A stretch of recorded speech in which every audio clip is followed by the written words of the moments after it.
మనసు నిండా పుట్టెడు బాధతో మీ ముందుకొచ్చాను. మేము చేయని తప్పుకి మేము జైలుకు వెళ్ళినందుకు కూడా నాకు బాధ లేదు, కానీ మేము చంపాము అని మీడియా ఛానల్లో ప్రచారం చేయడం నాకు చాలా చాలా చాలా బాధ వేసింది.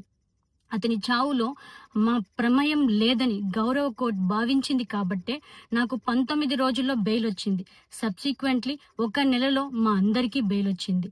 మేము ఫారెన్లో లక్షల జీతాలు వదులుకొని రాజకీయాల్లోకి వచ్చింది ప్రజలకు సేవ చేయడానికి, కానీ మనుషుల ప్రాణాలను తీయడానికైతే కాదు. అలాంటి మనస్తత్వం మాది కాదు. ఈ కేసులో మాకు ఎలాంటి సంబంధం లేదని గౌరవ కోర్టులో మేము నిరూపించుకొని క్లీన్ చీట్తో తప్పకుండా ఈ కేసు నుండి బయటకు వస్తాం.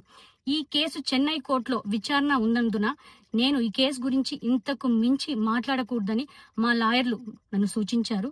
మేము ఏ తప్పు చేయలేదు. నిజ నిజాలు ఆ దేవదేవుడికి శివయ్యకి తెలుసు. ధైర్యంగా పోరాడతాం.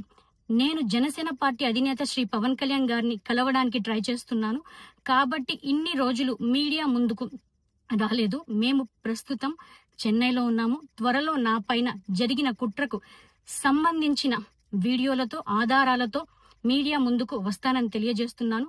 న్యాయం ఎప్పటికైనా గెలుస్తుంది. ఖచ్చితంగా న్యాయం వైపు ప్రతి ఒక్కరు నిలబడతారని భావిస్తున్నాను. సత్యమేవ జయతే. జై హింద్.